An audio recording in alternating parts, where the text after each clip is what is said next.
You know, I'm from Atlanta. I started active production and design when I was 20 years old. I basically got out of high school and was going to the Atlanta Institute of Music for drums and percussion. So I was in a rock band, wanted to be a rock star. All right, that was my ultimate goal in life, was to be on the tour bus, rock it out, be in a band, and have fun, and 19-year-old's dream right there. We were playing in an all-star band, and so we were playing at this club where different musicians from the 70s would come and fill in. So one day they had a drummer that came and filled in, and so I sat out and just watched the band and sat back with the sound guy, and the lighting guy didn't show up that night to the concert club. So he was like, "Hey man, you want to run lights for your band?" And I'm like, "Oh yeah, cool, sure, no problem." And he's like, "You know, what do you do?" And he's like, "Well, hit this button, hit that button." And you know, lighting is basically rhythmic, and there's a lot of things that have to do with rhythm and lighting. So I was actually pretty good at it. And he was like, "Man, you gotta rock these lights." And I'm like, "Yeah," you know. And he was like, "Hey, do you want a job?" And I'm like, "Sure." And he's like, "I pay you $25 a night." And I was like, "Yes," you know. I'm going to music school, I'm working in a rock club, this is great, you know, I'm living the dream, right? So, you know, a little time went by, I started getting up in the rafters and like focusing, and, you know, I've always kind of been into artistic things, you know, and started focusing the lights and doing different scenes and all that kind of stuff. I met this guy who was the lighting director for Van Halen at the time. His name was Mark Miller, but they called him Fifi. So Fifi became my friend, and, you know, started showing me about lighting and all that kind of stuff. And so the club owners, this was probably about 6 months later, club owners were going to change the format of the club from live music to dance.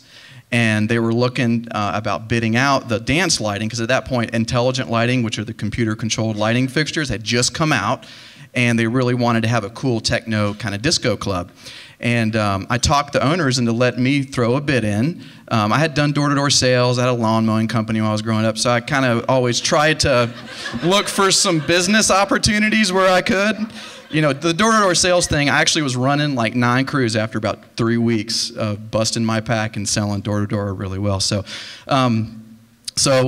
basically, I talked the club owners into letting me do the lighting, intelligent lighting install. So Fifi was like, "Hey man, I'll show you how to do it," you know. And so, you know, he showed me how to program the computer, and you know, we did the installation, had all the lighting rocking. It was the best, you know, club in Atlanta for about 2 months until they went out of business. And then, so, you know, I had gone and taught my mom into giving me some college money that my grandparents had left me when they passed away. I had about $10,000 in college money that I was going to be using to go to the Atlanta Institute of Music. And, you know, reluctantly at that time, she gave me the money and was like, "You're going to fail. You know, this is a terrible idea, Matthew." And I'm like, "No, look, you know, it's going to be great." And then as soon as they went out of business, you know, she was like, "I told you so." And I was like, okay, so I couldn't return the lights because there was like a 40% restocking fee. So I would have lost all my money. Then I really would have been shamed with my mom. So I was like, all right, well, I guess I'm going to start a lighting company. So I was like, just like that. And so I went to Mark and I was like, "Can I get a job working for R.A. Roth, who was like the world's biggest lighting company at that time, and who he worked for? They had Van Halen, they had Michael Jackson, they had all these different lighting contracts." So I went into their shop. Of course, they put me in the shop, and I'm cleaning cable and, you know, doing all this grunt work. And I'm like, this is awful. And so I was like, you know, I'm just going to go out there and find some business. So, you know, I started getting out and meeting other people. I met this promoter who was doing rave parties, and he found out that I had intelligent lighting fixtures. So, I mean, rave is like, you know, is a mobile disco, right? And I had the disco. And so I had moved back home with my mom, all right? So I'm at home, and we started doing rave parties. And, you know, me and my mom together, rave parties. She was the one with the pacifier, though. I did not ever do the pacifier thing. So, but which was really cool, because I mean, I was up all night long doing lights, you know, but it was neat. It was artistic. And so we started doing those. Every dollar I put back into the business, you know, I think I was doing raves for $1,000 or something like that, you know. And every dollar, buying more lights, living at home. And then so a couple of friends of mine, we went and got a warehouse, because I was actually starting to get more gear than my mom's garage would hold. And so we got a warehouse, and we were living there, and basically, we had no shower, actually. We had to go up the street to this. I'm probably, you know, I'm almost 20 now, and we had to go up the street to take apartment in or take a shower in this apartment's pool bathroom. So we would sneak in and shower, you know, and so we actually started throwing our own parties in the warehouse as well to try to generate more money to kind of keep everything going. And so one night at this, we started doing the circuit parties here in Atlanta, which are for the boys, and that's it. And so this guy, yes, hey, listen, you know, I'm all about the flags and all that kind of stuff, you know. I've seen some like crazy flag dancing. So so we started doing this event. Why are you looking at me? I think I saw you in one of those at one point in time. Right, exactly. You were doing the food. Yes. So this guy comes up. You know, they always think the lighting guy is the DJ, right? So you know, he comes up and is like, "Hey, you know, can you change the song?" I'm like, "Well, I'm the lighting guy." And so he goes, "Okay." So he went and talked to his friend, and his friend came over, and this guy named Barry McCammon, and he was like, "Your lights are fierce. I have a bar mitzvah that I want you to light." And I'm like, "Okay, cool, man." You know, I had made up cards and all that kind of stuff. And so I went and lit the bar mitzvah, and he was like, "This was great. You know, I have a wedding that I want you to light." And I'm like, "Okay, cool, I'll light a wedding." And so that went well. Started doing bar mitzvahs, raves, wedding, bar mitzvah, rave, wedding. And then he worked for a company called Event Design Group. And then I met Barbara Roos. Actually, I met Jim White first. And Jim White told me about ISIS. And I came to ISIS and met Lois Bourne and Jennifer and, you know, everybody that I knew at that point.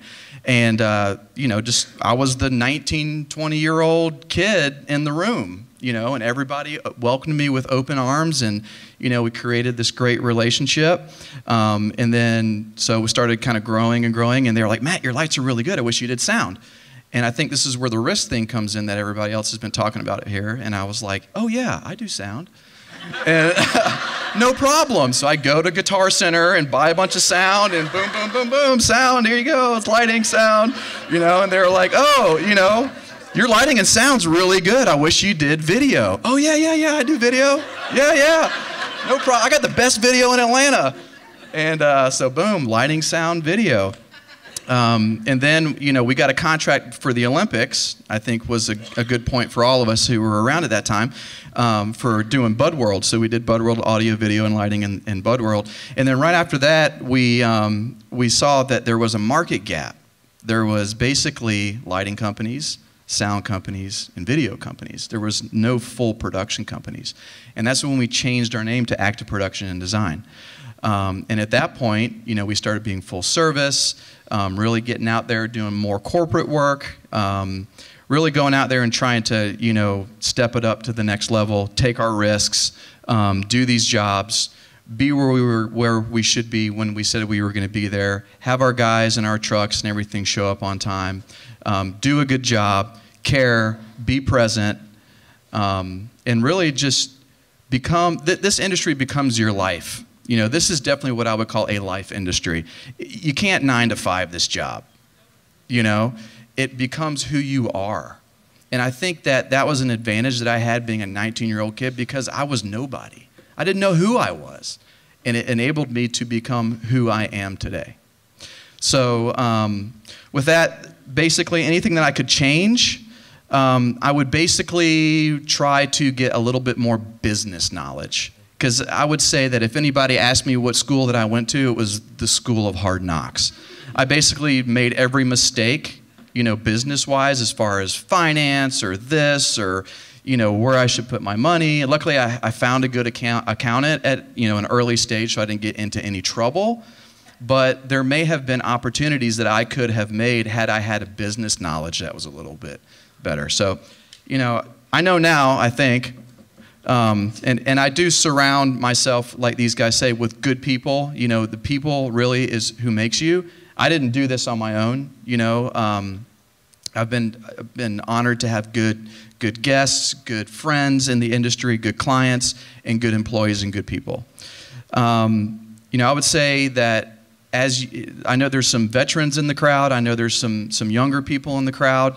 I would think that, you know, if I could give a lesson, that we can all learn every day. You know, there's something more for us to learn. The industry's ever changing. The technology's ever changing. Everything's ever changing. We're in an organic field. You know, there's always something new. Always a new technology. Always a new trend. Stay informed. Be open. Another bit of advice is, if you get tired and bitter, take a vacation. We all have been there, you know. I mean, I'm kind of there right now in this spring phase, you know, but I am going surfing next week. So, you know, take a vacation. And like Jeff was saying, you know, be happy, you know. We're in a guest and service and happy industry. We help create people's dreams, in a sense. From a social standpoint, you know, the days we create are they're days that they'll always remember. And remember too that we can get really vested in programs and we can think what the client wants, but remember, it's always their show. It's not your show, it's their show. It's the client's gig. And again, take risks. You know, risks are important, you know. I think that was a large growing step for us, is being able to take risks and, you know, follow through with them. So, you know, all I can say is if a 19-year-old boy from Alpharetta can do it, anybody here can do it. So thank you very much.